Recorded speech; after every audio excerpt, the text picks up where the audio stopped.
नमस्कार, math with संकल्प YouTube channel में मैं चंदन सिंह आपका वेलकम करता हूं और हम लोग पढ़ रहे हैं प्रॉफिट एंड लॉस।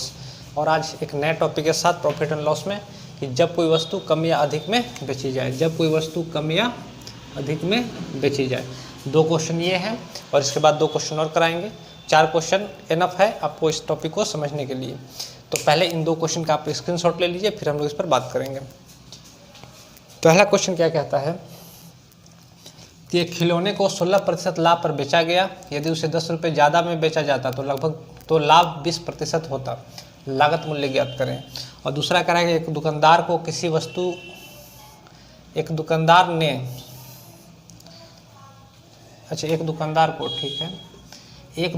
को किसी वस्तु 8% लाभ पर बेचने से मिलने वाली राशि उस राशि से 28 रुपये अधिक है जो उसे 8% हानि पर बेचने से मिलती। वस्तु का क्रय मूल्य ज्ञात करें।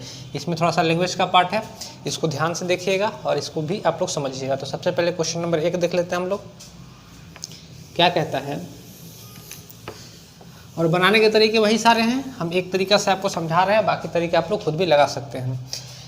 एक खिलौने को 16% लाभ पर बेचा गया। यदि उसे 10 रुपये ज़्यादा में बेचा जाता तो लाभ 20% होता। लागत मूल्य ज्ञात करें। तो हमसे कह रहा है कि सीपी हमको निकालने के लिए कह रहे हैं, तो सीपी मान लेते हैं 100 यूनिट है। सीपी 100 यूनिट है और कह रहा है कि खिलौने को 16% लाभ पर बेचा गया, यानी 116 यूनिट में बेचा गया होगा। आय कहता है कि यदि उसे 10 रुपये ज़्यादा में बेचा जाता तो लाभ 20% होता। इस पॉइंट को आप लोग ध्यान से समझिएगा। क्या कह रहा है कि यदि उसे 10 रुपये ज़्यादा में बेचा जाता तो लाभ 20% होता है। क्वेश्चन बनाने का तरीका ये होता है कि जो हमको डाटा दे के रखा है, जैसे 10 रुपये यहाँ पे अमाउंट दे के रखा है, इसको सबसे आखिर में रिलेट करते हैं। डाटा को हम सबसे आखिर में रिलेट करते हैं। हमारा काम ये होगा, ये खिलौने को 100 यूनिट रुपये हम लोग सीपी मान लिए हैं। पहली बार जब बेचा गया है तो उसको लाभ कितना हुआ है, तो 16% का, यानी 116 यूनिट में बेचा है। और दूसरी बार जब बेचा गया खिलौना तो उसको 20% का लाभ हुआ है। दूसरी बार जब बेचा गया तो कितने परसेंट का लाभ हुआ है, 20% का, यानी कि 120 यूनिट में बेचा गया होता। बस इतना ही सा काम है। आप देखिएगा कि पहले के मुकाबले यहाँ पे कितना पैसा इसको ज़्यादा मिल रहा है। तो हम लोग कह रहे हैं कि भाई 4 यूनिट ज़्यादा मिल रहा है। और डाटा क्या कह रहा है कि यदि उसे 10 रुपये ज़्यादा में बेचा जाता, यहाँ पे 4 रुपये ज़्यादा में बेचा गया है 20% लाभ पर, और यहाँ कह रहा है कि 10 रुपये ज़्यादा में बेचा गया होता, यानी कि इस 4 यूनिट का वैल्यू कितना है। और मेरे ख्याल से इतनी बात जब आप लोगों को समझ में आ रही होंगी तो 1 यूनिट का वैल्यू कितना हो जाएगा, तो 1 यूनिट का जो वैल्यू हो जाएगा वो हो जाएगा 5/2 रुपीज़। 5/2 रुपीज़। तो हमसे पूछ रहा कि उसका लागत मूल्य ज्ञात करो। तो 100 यूनिट लागत मूल्य था उसका लागत मूल्य कितना हो जाएगा, 5/2 रुपीज़। इसको मल्टीप्लाई कर रहे होंगे तो ये 50 बार में, और 50 कितना हो जाएगा, 250 रुपये। तो उसकी खरीद मूल्य कितनी होगी, 250 रुपये। उम्मीद है पीछे काफ़ी कुछ बताते आ रहे हैं, तो इतनी बात आपको समझ में आई होगी। नेक्स्ट दूसरा जो क्वेश्चन था उसमें थोड़ा सा लैंग्वेज था, हम लोग दोबारा से क्वेश्चन को पढ़ेंगे। आप लोग उम्मीद है स्क्रीनशॉट ले लिए होंगे, लिख भी लिए होंगे, तो आप लोग साथ साथ पढ़ते चलिएगा। दूसरा क्वेश्चन क्या कह रहा था, दूसरा क्वेश्चन जो हमसे बोला वो कुछ इस प्रकार बोलता है कि एक दुकानदार द्वारा किसी वस्तु को 8% के लाभ पर बेचने से मिलने वाली राशि, एक दुकानदार को किसी वस्तु को 8% के लाभ पर से बेचने से मिलने वाली राशि। तो हम लोग यहाँ अगेन सीपी मान लेते हैं, कितना हो जाएगा, तो 100 यूनिट। और कह रहा है कि 8% लाभ पर वस्तु बेचा गया, यानी 108 यूनिट में बेचा गया है। और आगे क्या कहता है कि 8% के लाभ पर बेचने से मिलने वाली राशि उस राशि से 28 रुपये अधिक है जो उसे 8% हानि पर बेचने से मिलती। यहाँ पे दो बातें हैं। पहला में कहा कि 8% लाभ पर बेचा गया है, और दूसरे सेकंड में कह रहा है कि 8% हानि पर बेची गई है। तो 8% अगर लाभ पर बेचा गया तो 108 रुपये में, और 8% हानि पर बेचा हो गया तो 92 यूनिट में। और यहाँ पे बार बार एक चीज़ को समझिए, कह रहा है कि मिलने वाली राशि उस राशि से 28 रुपये अधिक होती। तो अधिक और कम किसको रिप्रेजेंट करेगा, तो डिफरेंस को। तो हमसे कह रहा है कि भाई इसका अंतर कितना है, कितना पैसा यहाँ पे अधिक मिल रहा है। तो हम लोग देखेंगे कि 8 और 8 16 यूनिट यहाँ पे अधिक मिल रहा है। 16 यूनिट किसको रिप्रेजेंट करेगा, तो 28 रुपये को।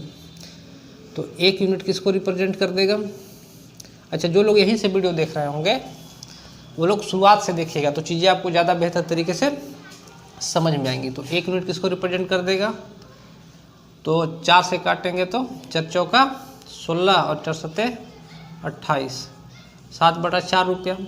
तो 100 यूनिट किसको रिप्रेजेंट, हमसे यही क्वेश्चन में पूछ रहा है। तो वस्तु का क्रय मूल्य ज्ञात करें, तो क्रय मूल्य ज्ञात करें तो 7/4 किसको रिप्रेजेंट कर देगा, तो 4 से काटेंगे तो 25 बार में, और 25 सत्ते कितना हो जाएगा 175 रुपीज़। और यही हमारे प्रश्न का उत्तर है, यही हमसे पूछ रहा था। तो आसान सा तरीका है, आसानी से क्वेश्चन बन जाते हैं। तो आप लोग को भी ये आसान लगना चाहिए। तो उम्मीद है कि ये बात आपको समझ में आई होगी। इसके बाद 2 क्वेश्चन और हैं जो मैं आपको करवा देता हूँ। तो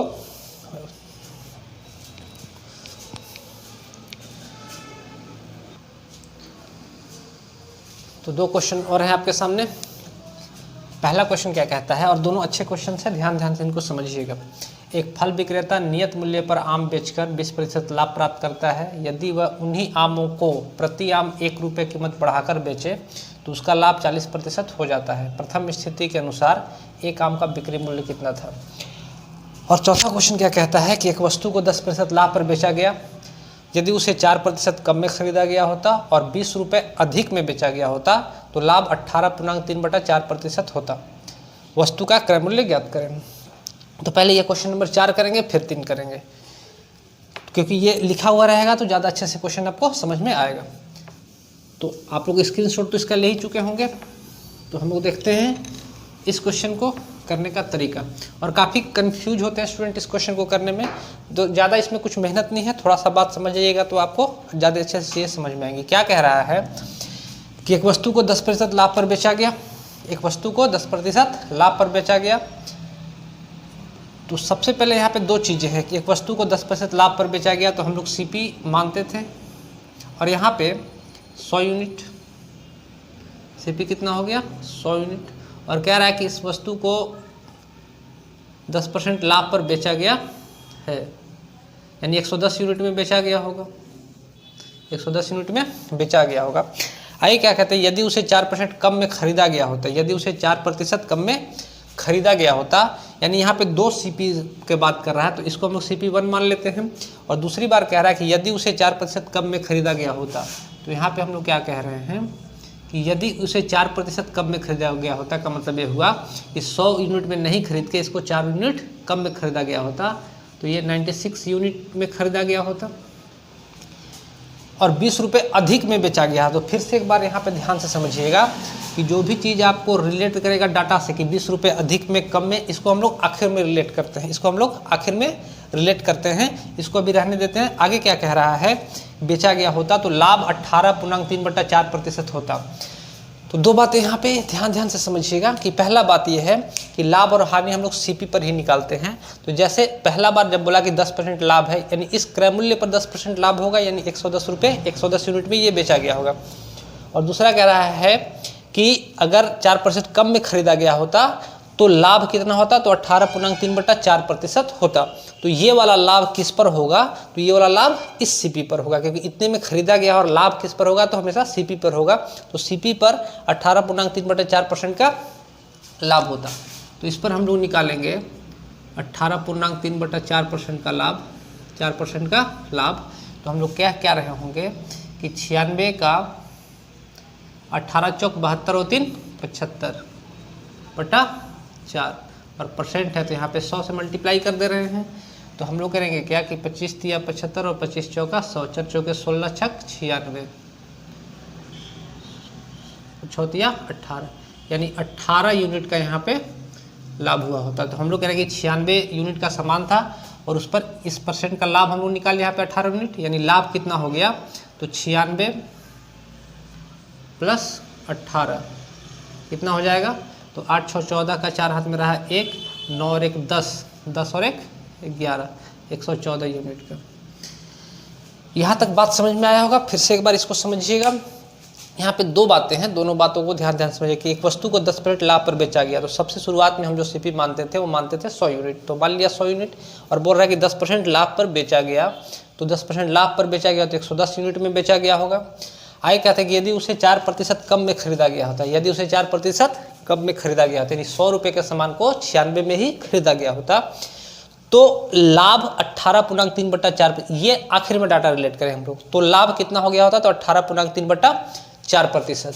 तो इस 96 का 18.3/4% हम लोग निकाल लिए तो आ गया 18 यूनिट, यानी कि जो वस्तु बेची गई होगी वो 114 यूनिट में बेची गई होगी।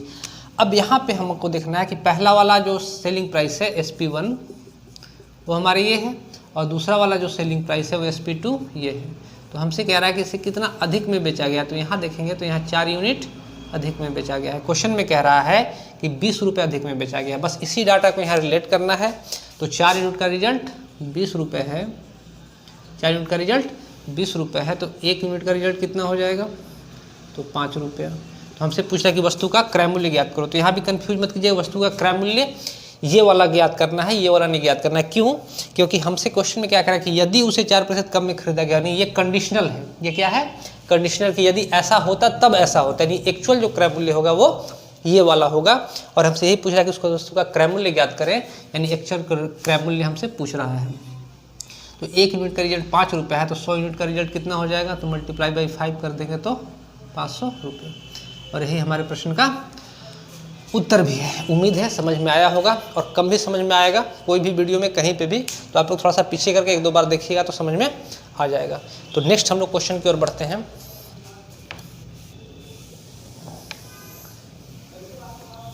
नेक्स्ट जो हमारा क्वेश्चन कहता है,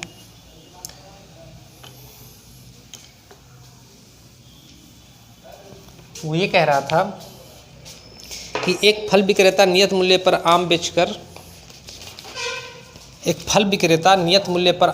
20% का लाभ प्राप्त करता है। अगेन तरीका वही बनेगा कि एक फल विक्रेता नियत मूल्य पर आम बेचकर 20% का लाभ प्राप्त करता है। तो हम लोग मान लेते हैं कि इस फल की कीमत कितनी होगी, तो 100 यूनिट होगी, और कह रहा है कि एक फल विक्रेता 20% का लाभ प्राप्त करता है, 20% का लाभ प्राप्त करता है। आगे क्या कहता है, यदि वह उन्हीं आमों को प्रति आम 1 रुपये कीमत बढ़ाकर बेचे, तो जब भी डाटा देगा उसको हम लोग रिलेट करते हैं आखिर में, कीमत 1 रुपये कीमत बढ़ाकर बेचे, और बढ़ाकर बेचने का मतलब है ये आपको डिफरेंस देकर रखा गया पहले वाला बेचने में और दूसरे वाला बेचने में, तो उसका लाभ 40% हो जाता। तो हम लोग कह रहेंगे कि लाभ कितना हो जाता, तो 40%, यानी 140 यूनिट का लाभ हो जाता। तो हम लोग देखेंगे यहाँ पे कितना बढ़ाकर बेचना पड़ रहा है इसको, तो हम लोग कहेंगे भाई 20 यूनिट कितना बढ़ाकर बेचना पड़ रहा है, तो 20 यूनिट। और क्वेश्चन में कह रहा है कि 1 रुपया बढ़ाकर बेचता है, क्वेश्चन में क्या कह रहा है, 1 रुपया बढ़ाकर बेचता है, यानी इस 20 यूनिट का रिजल्ट कितना हो गया, तो 1 रुपया हो गया। तो 1 यूनिट का रिजल्ट कितना हो जाएगा, तो 1 यूनिट का रिजल्ट हो जाएगा 1/20 रुपये। तो हमसे पूछ रहा है कि तो प्रथम स्थिति के अनुसार आम का बिक्री मूल्य कितना था, तो हमसे पूछा है कि प्रथम स्थिति के अनुसार आम का बिक्री मूल्य कितना था। तो प्रथम स्थिति यानी SP1, इसका रिजल्ट हमसे पूछ रहा है। ऐसा भी पूछा जा सकता था कि भाई दूसरी स्थिति के अनुसार आम का विक्रय मूल्य कितना है, ऐसा ही पूछा जा सकता था कि इसका क्रय मूल्य कितना है। तो इसमें से कुछ भी क्वेश्चन आपसे पूछ सकता है। तो 1 यूनिट का रिजल्ट 120 है, 1/20 है, तो 120 यूनिट का रिजल्ट कितना हो जाएगा जी, तो इसको 1/20 से गुना करेंगे, 1/20 से गुना करेंगे तो ये कितनी बार में कट जाएगा, 6 बार में। और हमसे कह रहे हैं कि भाई 6 रुपये, यानी एक आम का बिक्री मूल्य कितना होगा, 6 रुपये। यहाँ से निकालेंगे अगर डाटा हम लोग, तो 1/20 करेंगे इसको, तो 140 यूनिट का हमको निकालना है वैल्यू, 1/20 रुपया करेंगे तो इसको काटेंगे कितना बार में, 7 रुपये। यानी कि दूसरा वाला जो विक्रय मूल्य होगा हमारा 7 रुपये होगा। और क्रय मूल्य पूछता हमसे, तो क्रय मूल्य को 1/20 से गुना कर लेते हैं, तो 20×5 ये हो जाता है हमारा 5 रुपये। तो यहाँ से डाटा जो पूछेगा वो हम लोग निकाल सकते हैं। यहाँ हमसे पूछ रहा था कि प्रथम स्थिति में एक आम का विक्रय मूल्य कितना है, तो प्रथम स्थिति में एक आम का विक्रय मूल्य कितना हो जाएगा, 6 रुपया। यही हमारे प्रश्न का उत्तर है। उम्मीद है इतनी बातें आपको समझ में आई होंगी। आप लोग कमेंट करके मुझे बताते रहते हैं और अच्छा भी लगता है कि आप लोग का कमेंट मिलता है और काफ़ी अप्रिशिएशन आप लोगों से मुझे मिल रहा है। तो वीडियो आप लोगों को पसंद भी आ रहा है जैसा आपके कमेंट से लगता है मुझे। तो उम्मीद है ये वीडियो भी आपको पसंद आएगा और जितनी बातें मैंने बताई सिखाई उतनी बातें आपको समझ में भी आई होंगी। तो आप इस तरह के क्वेश्चन बनाइए, किसी तरह का समस्या होता है तो आप मुझे मैसेज कर सकते हैं। तो मिलते हैं नेक्स्ट वीडियो में एक नेक्स्ट टॉपिक के साथ। तो आज के लिए इतना ही, धन्यवाद।